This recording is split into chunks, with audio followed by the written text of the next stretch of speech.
This is Make it plain. Make it plain. MIP With Masamela Matfumo. Mark Thompson. Make it plain. Get woke. New from Radiotopia presents Red for Revolution, an audio drama about Black love, queer romance, and liberation. Join Jasmine, an 18-year-old navigating her queer identity while learning about her grandmother's secret love affair. Through her discoveries, we're transported back to 1971 to witness two remarkable women embark on a romance that defies all conventions. Subscribe to Radiotopia Presents and listen to Red for Revolution wherever you get your podcasts. Good afternoon, ladies and gentlemen. Joining you once again on this Thursday for Thursday Coast with the founder of the largest online progressive community. A lot to talk about today, too, Marcos. But listen, before I do that, for those of you joining, it'd be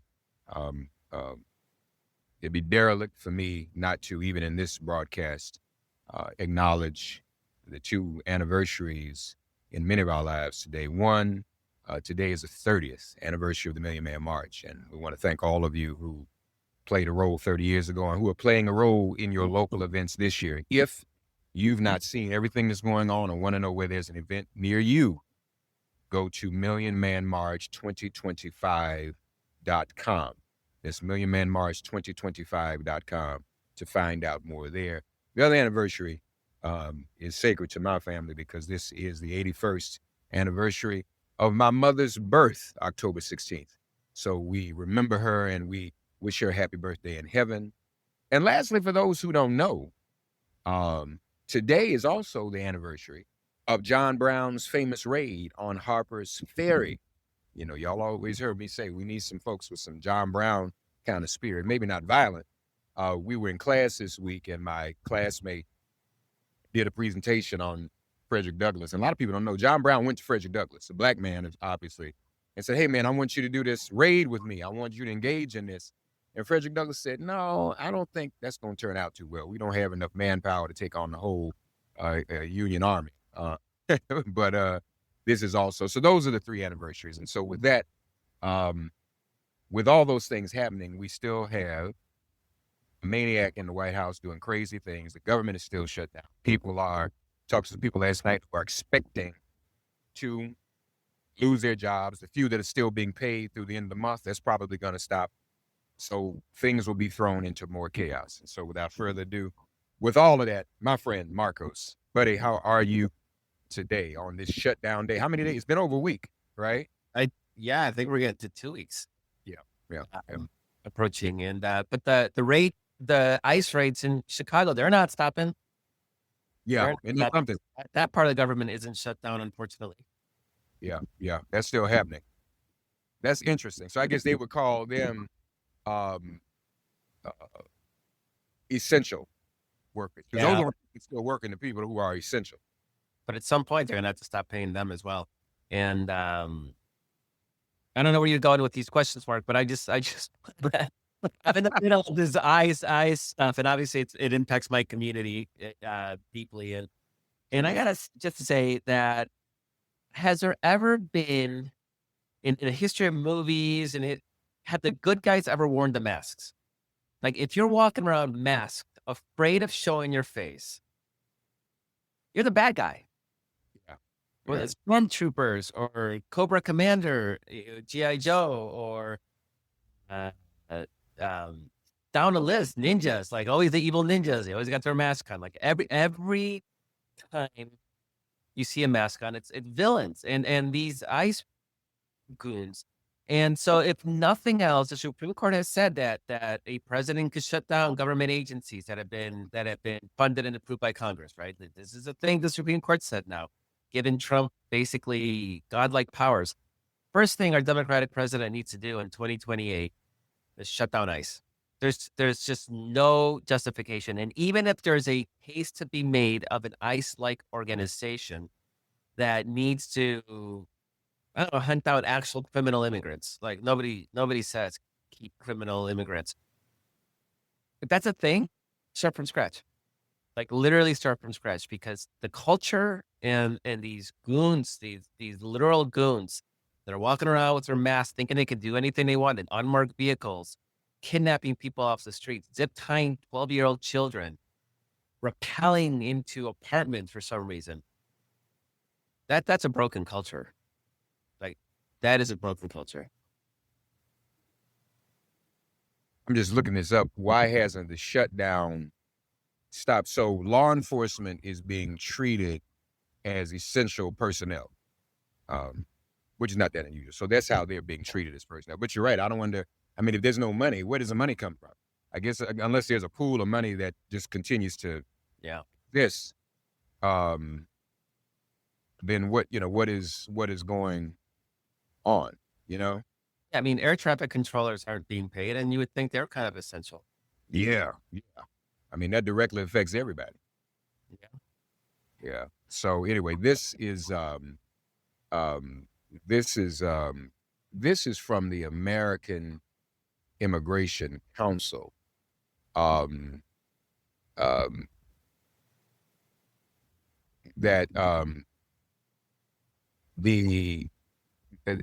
because most of ICE's work is deemed essential law enforcement work, and it's essential in quotes, enforcement and deportation operations will continue without significant impact during the shutdown. That means that throughout the shutdown, ICE will continue the current trends and levels of immigration enforcement, including arrests and raids, expansion of the rapidly growing detention system, and deportations. But that does beg the question: what happens if the money runs out? So we'll delve more into that. You got a couple of significant pieces out there too. Just you mentioned what Democrats need to do. You wrote about this week Trump winning the America that Democrats forgot. What do you mean by that? I mean, you had John Kerry talk about the two Americas, right? Martin Luther King talked about the two Americas and the issue of race. John Kerry talked about it in economics, right? You have the class that is the America that doesn't have to look at grocery prices when they're going to buy groceries. They have the wealth, they have the good education and access to good education, whether it's public or paying for private universities. They have political power. They have good health care, have all of the things. And then you have the America that doesn't have quite literally any of that. And even in John Kerry's presidential runs, which was 2004, 2008, that was still very much a Democratic platform, a Democratic position. And people on that lower end of the socioeconomic ladder, they voted for Democrats. And that changed. And we've talked about this several times where Donald Trump won people making under $50,000 for the first time that I've ever seen. Some political historian might find some counterexample, but I went and looked at exit polls for several decades, and I couldn't find another example of that. And Kamala Harris handily won people making over $100,000. She won them by 5 or 6 points. So we flipped, right? We're the party of the elite. We're the party of the educated. We're the party of people who have good healthcare, and mostly we're urban and coastal.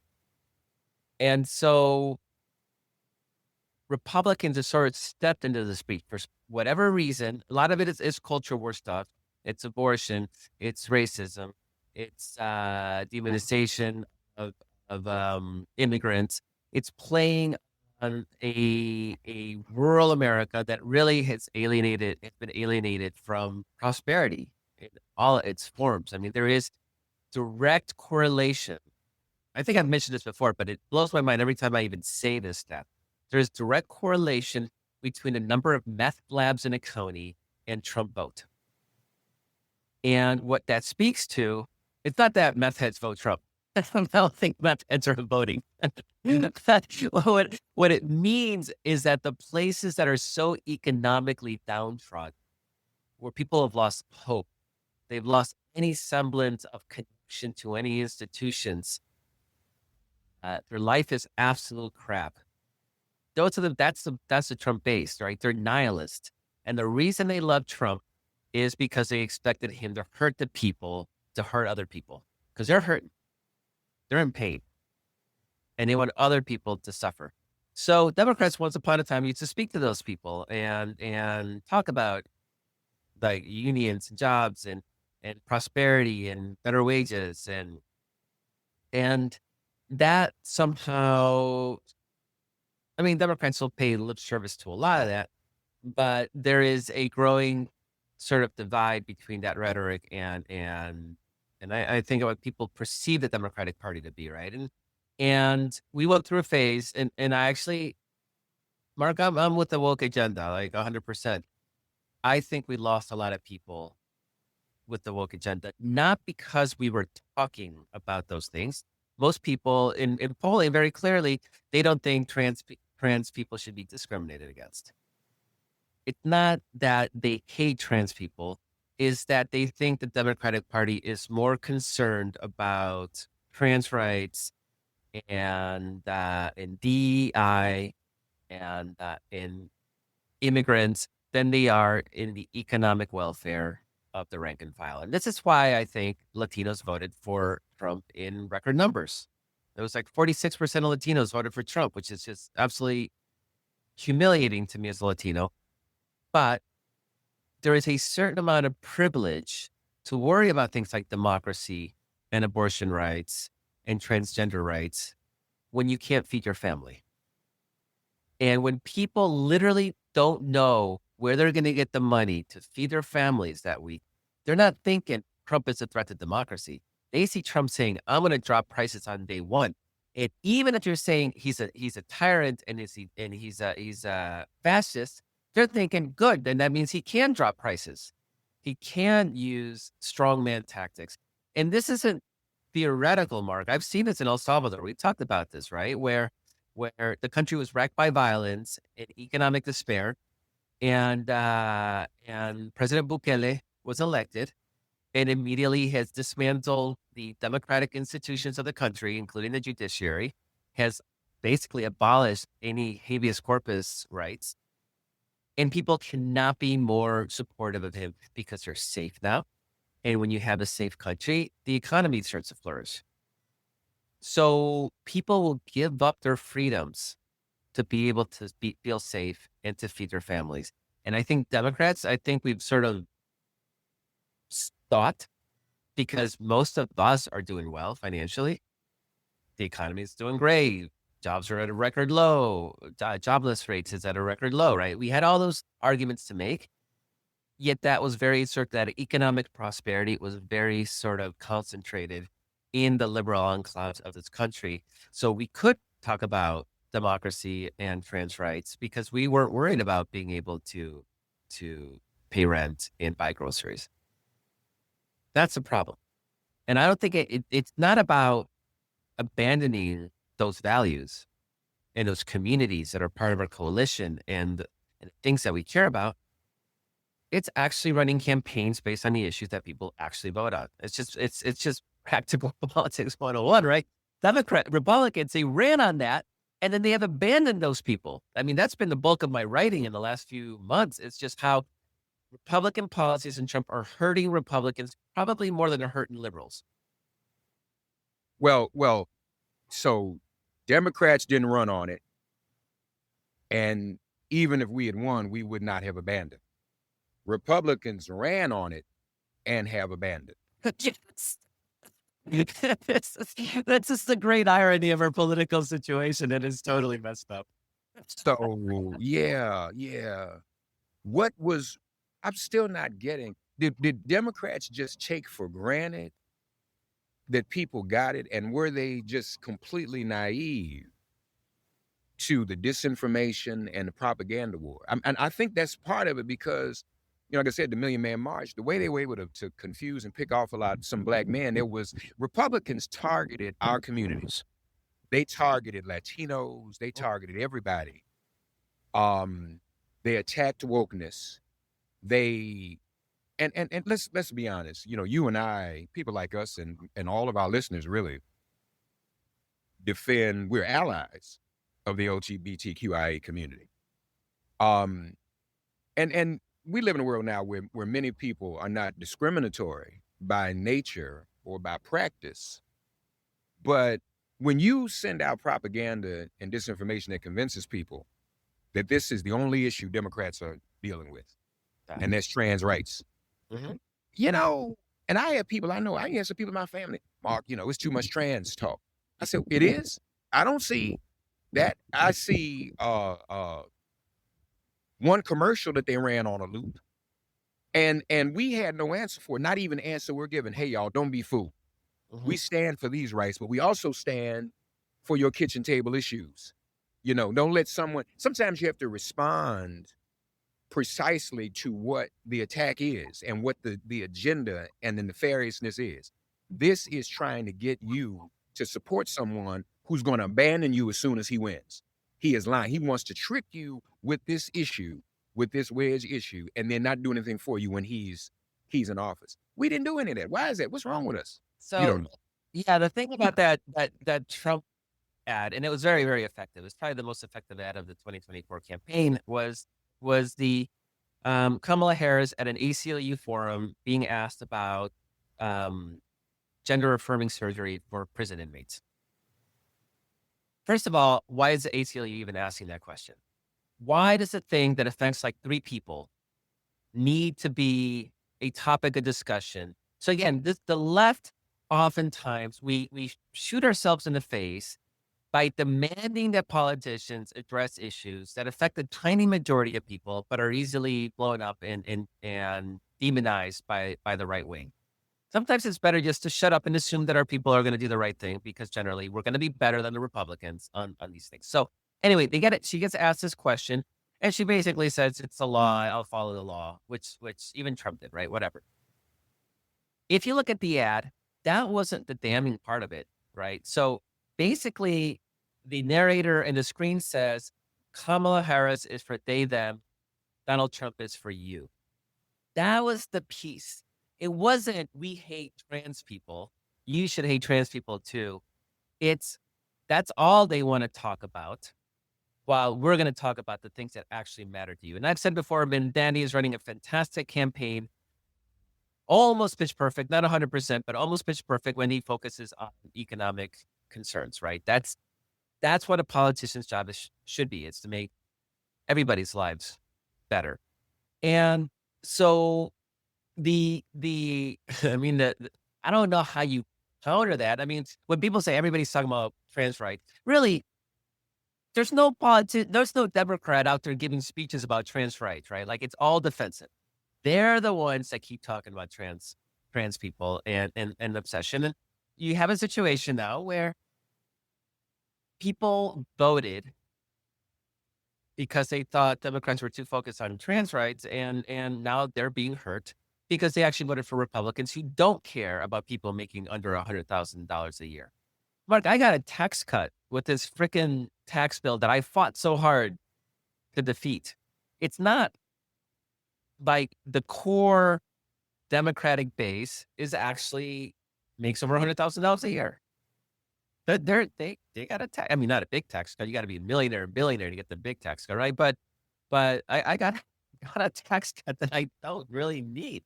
So it's frustrating where we're in a situation where, like, okay, you voted. Now what? 6 trans women can't compete in sports. Congratulations. I hope your life is better because of that.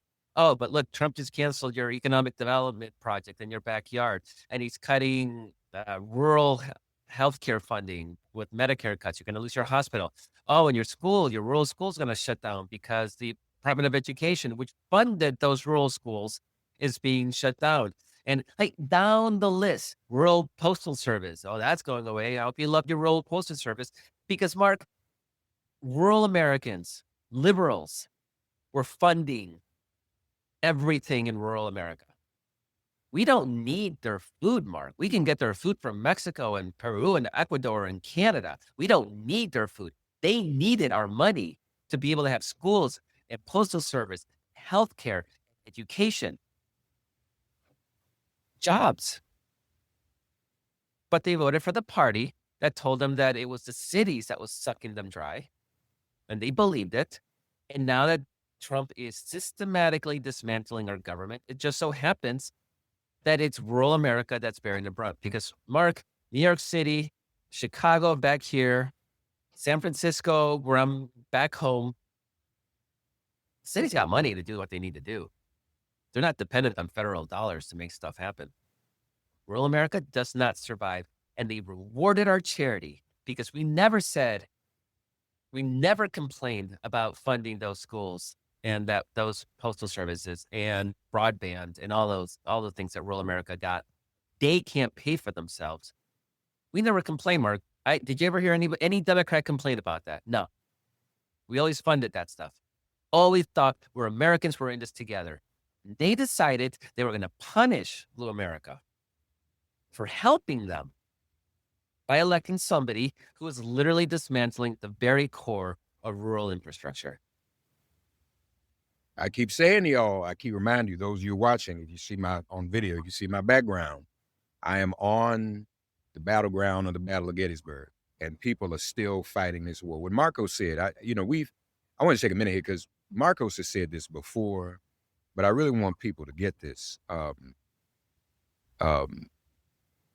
You've never heard on the left or amongst progressives or liberals or the civil rights community, just in the Big Ten, you've never heard a complaint about the largest cities, the more blue states and blue cities, subsidizing the red areas of this country. Nobody's ever complained about it. Honestly, Marcos, I don't know that a lot of people even realize it. That's not something that is in everyone's mind every day. But as Marcos has just said, what Trump and his minions have done is wage war against the blue for doing that and taking it for granted and disinforming its base that that's what blue cities and states do freely, openly, and without reservation. That's just the way it is. That's the way it has to be. 1863, same thing. Abraham Lincoln said, you know what?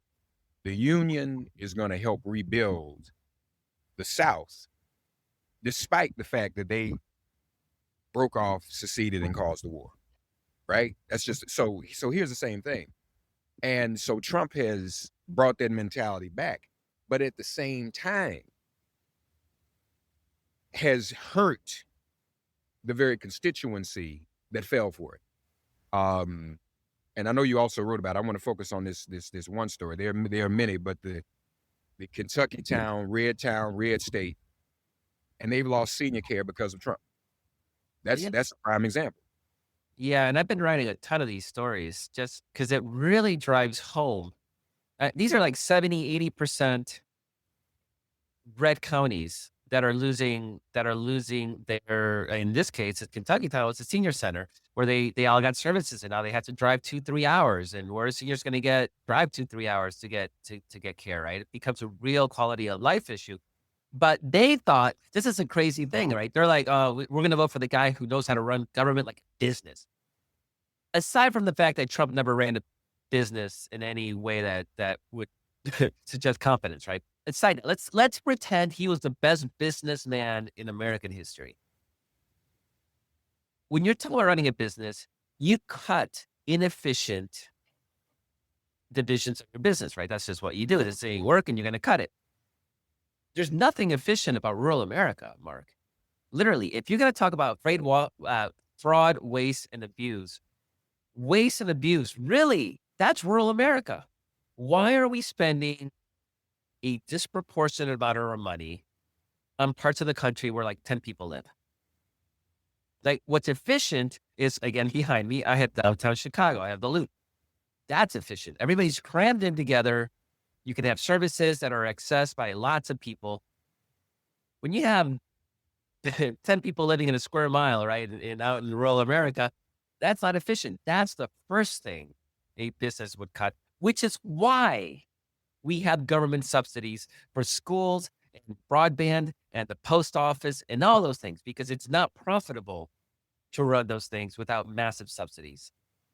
So basically, they just voted to gut themselves of all the services that you and me, and I bet a bunch of your listeners, that they subsidize for these ingrates in rural America. And so yeah, they lost their senior center.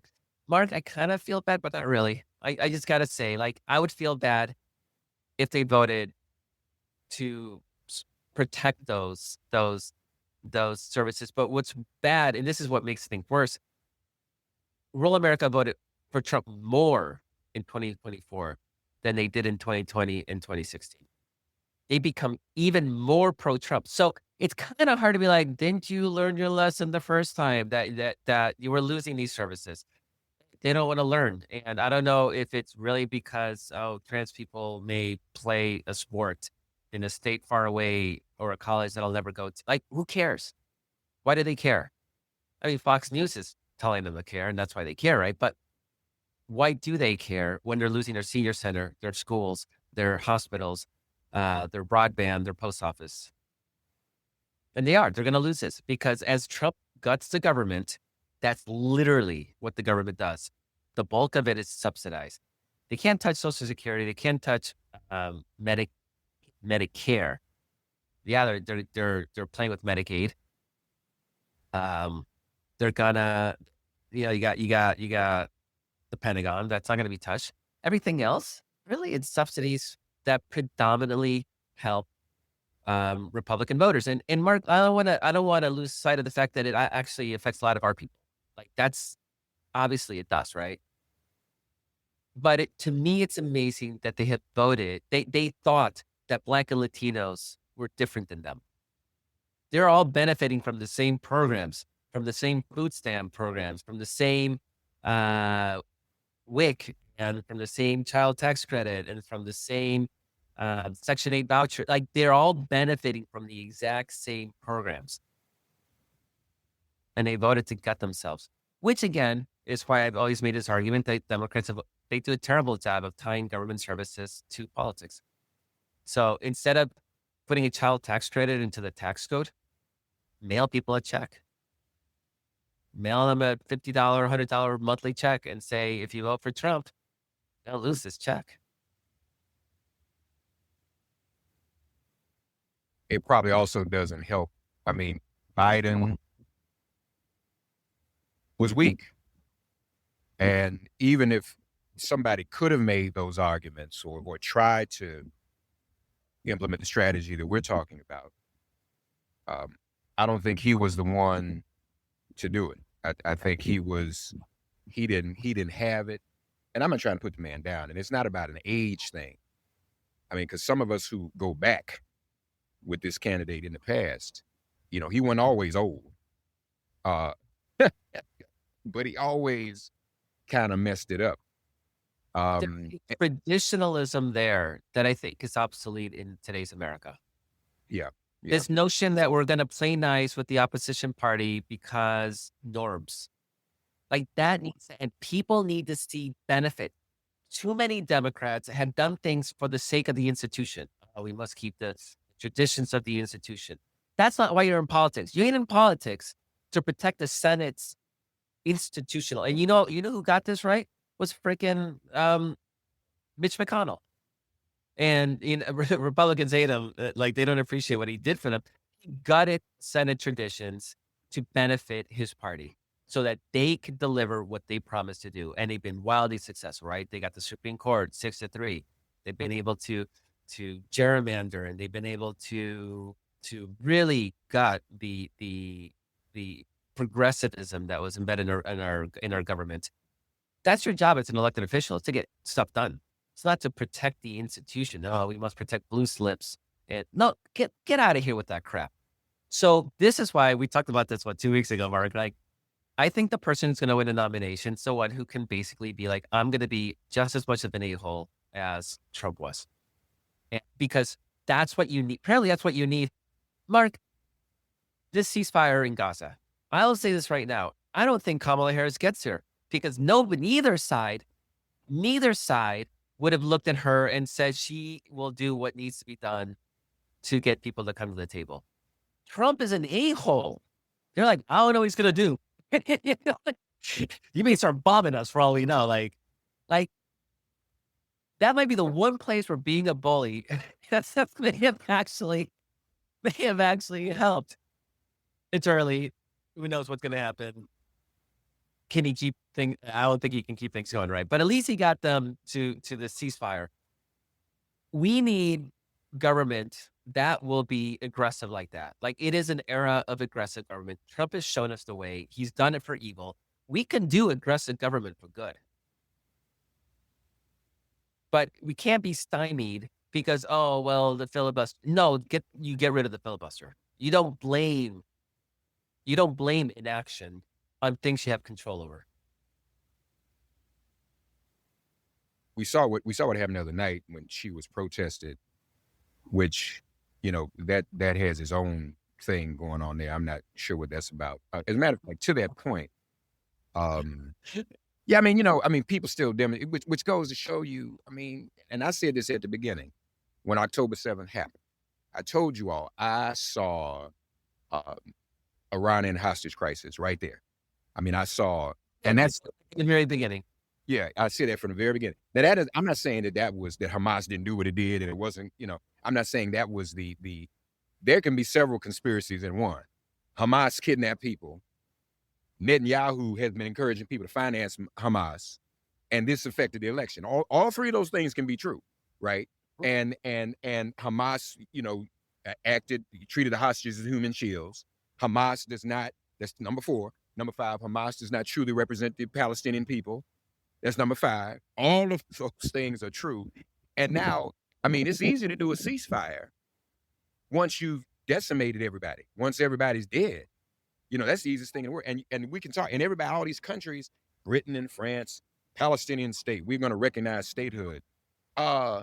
It's been cut up. You literally would have a gerrymandered state. Really, I'm not saying it. I mean, it is cut up into several, with the settlements and the way Palestine and everything, West Bank has all been separated from it. There are no states where half the state is up here, or a third of it's up here, another 2/3 is way down in the south somewhere. All right, so all of those things are true, and it's a mess. And it's funny, you must be, unless you're watching us on Facebook too, Marcos. Here's a question on that subject from attorney Ann Wilcox of the National Lawyers Guild. Miss Ann is a good friend and been my attorney over the years. Here's Ann Wilcox's question. Does the student demand for human rights for Palestinians resonate for Democrats and Republicans, or just one? She wanted me to ask you that, Marcos. So what are your thoughts? All right. I mean, a couple of things here. One, to me, it's frustrating to see this much energy and attention on Gaza and Israel when we literally have a dictatorship happening at home. You have a fascist. And so there is, to me, disproportionate energy spent on that. That said, I have no control over that. That is, there is, I mean, Nick Kristof wrote a fantastic column in the New York Times today where he basically talks about the shared humanity, and we need to get back to shared humanity because it's so much black and white thinking. It's not human rights for Palestinians, right? This notion that it's one side that has only suffered is not supported by the historical record. And both sides have credible arguments to make about this massacre and then that massacre and then this massacre and then that massacre. And they both have historical claims to that territory. I mean, who was there in the biblical era, right? Like, for the land back people, read the Bible. That was Israel, quite literally, right? So there is so much wrapped up where everybody tries to pick a side and pick a team that in itself makes it impossible to have peace. Talk about human rights for Palestinians. Yeah, I want human rights for everybody. Like, I want human rights for, my God, like, for Sudan and Congo, and like, going down the list. Like, there are people being Ukrainians. There are people suffering all over the freaking world. And this issue is so freaking complicated. There's literally nothing simple about this. And it's my team and their team thinking, where it's like team Israel and team Palestine, leads to a place where, Mark, I don't know if you saw Danny's interview on Fox News last night. He was freaking brilliant 99% of the time, except at one point where he was asked to condemn Hamas and he couldn't do it. I don't understand how you can't condemn Hamas. He had an all lives matter response to, whoa, what do you think about Hamas? Well, all lives matter, basically. It's not hard. Hamas is freaking horrible. Bibi's fucking horrible. Like, you can say that. It's okay. It's okay to say that the people in charge right now are the worst people. And they are leading that region into continued and perpetual violence and chaos unless we can back out of that somehow and find that shared humanity. And Christoph talks about this organization that sounds absolutely lovely of grieving families who have come together from both sides. So grieving Palestinians and grieving Israelis who have lost children in the war, and how they banded together to try to find that shared humanity.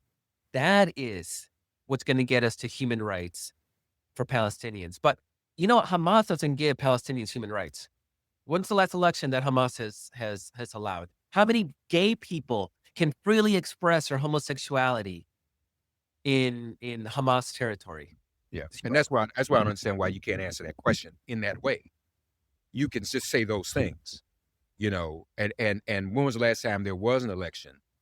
I mean, it just, yeah, I don't. I want human rights for Palestinians, but they're not getting it right now from their leadership. Hamas isn't the answer that's going to get us there. Well, not only that, and you all, you know, share in the comments with your thoughts. Here's another. As Marcos and I criticize our own party, why can't anybody criticize Hamas? You know, so let's just be clear.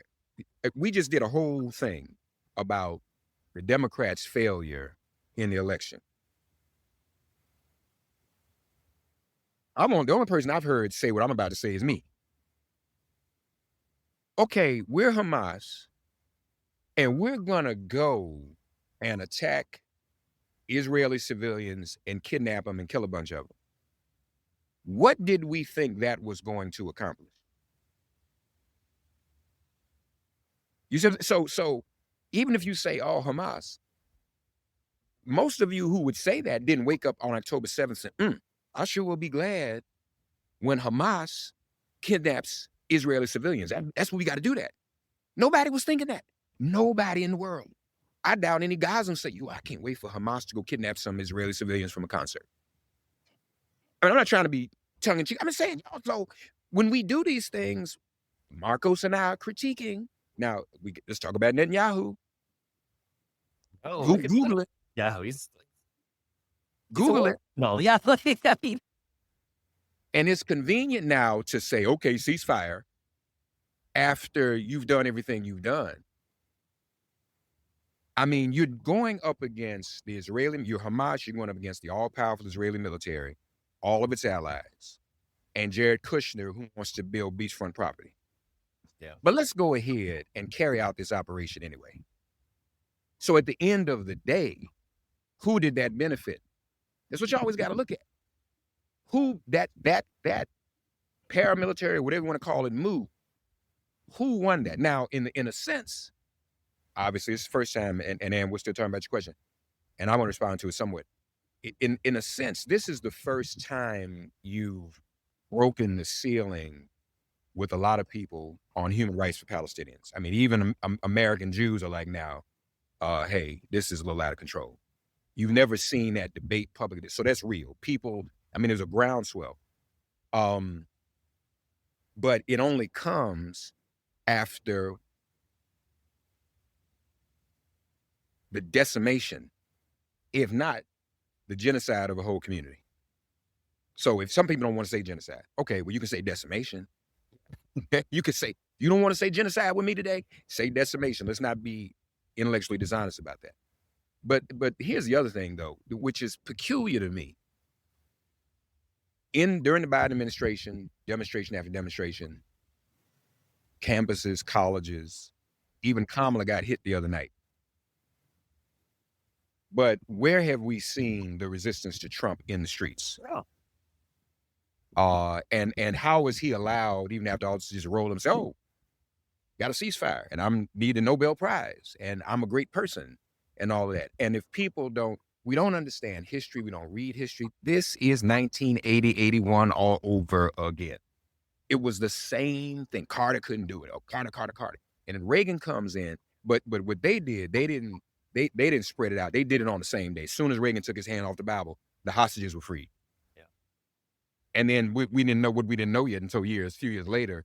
he had cut a deal Mhm. for arms trading, arms for hostages.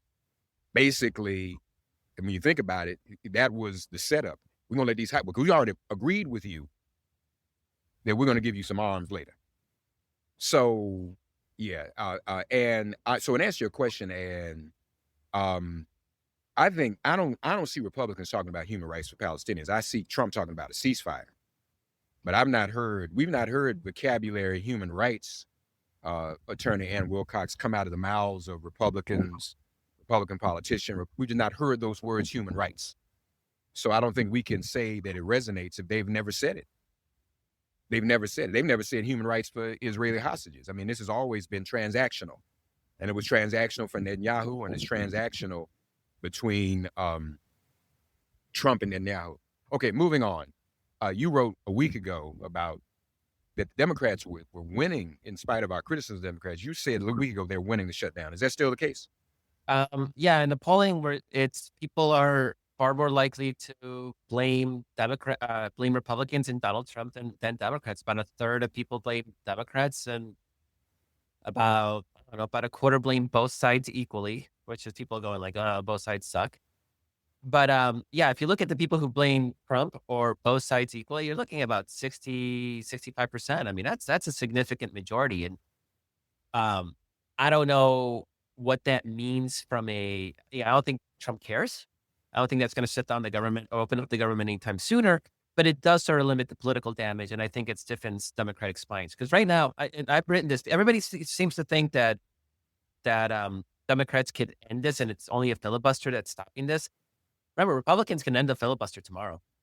Like, the filibuster is not law. It's a procedural guideline in the Senate that can be overturned with a simple majority vote at any time. And both sides have done it. This is like, that's why, Mitch McConnell got rid of it for the Supreme Court justices, right? And that's how they were able to ram through all the Supreme Court justices. So they can end this thing right now. Trump seems to be having fun with this. He thinks it's hilarious. That is hurting him quite clearly. But what I think the important thing is we don't want Democrats to cave on this, right? Like, and there's no reason for them to cave. And as long as people are blaming Republicans for this, and the argument's simple, right? They have the House, they have the Senate, they have the White House. Like, what? And so this notion that it's a Democrat shutdown, like, it's other than like conservative, MAGA, diehards, nobody's buying it. Independents aren't buying it. Marcos is always my friend. Good to have you. Good to be with you. So are you out of it? Or are you rooting for anybody in the playoffs now? Or not? Yeah, I'm rooting for Seattle. Yeah. That'd be fun. It's kind of cool to have somebody who's never won. Yeah, and I'm mad at the Blue Jays about beating the Yankees. I'm bitter. It's always a good reason to vote for the game. For those of us who love baseball, and don't get me wrong, I like the Dodgers. The Dodgers are great. I love Mookie. Mookie grew up not far from my hometown in Nashville. But it would have been kind of cool to see two teams that had never won before. Milwaukee's been to the World Series, but Seattle, Milwaukee, I mean, I think people would have kind of cool. That. Yeah. One of my professors I was in an intensive course all week, and one of my professors, John Paul, actually is a Milwaukee fan. And so he's taking a little bit on the chin. But Seattle, I mean, they're up a game. They're home. They got the next two games there. Milwaukee needs to do something tonight, even. Yeah. Down 2-2. They beat the Dodgers, I think, 6 times this year. And Shohei hasn't been hitting well. That's what I'm saying. Baseball it's a tough sport, y'all. It can be a very cruel game. It is a game of failure. You go to the Hall of Fame if you hit 3 out of 10 times. I know. It's great. In your career. So, Marcos, good to see you. We'll do it again next week. Yep. Thank you, buddy. All right. Thanks so much. Mind to clear, it has been made plain. Thanks for getting woke and listening to Make It Plain. As always, perform an act of kindness on behalf of an elder or young person. Write a letter to a sister or brother who just so happens to find her or himself incarcerated. Offer libations to the ancestors upon whose sturdy shoulders we all now stand. And above all, give thanks to the God of your understanding by whatever name you call her and him. All God asks of us is that we give each other love. Thanks for giving MIP love. And please remember to subscribe and give us a 5-star rating. If all hearts and minds are clear, it has been made plain.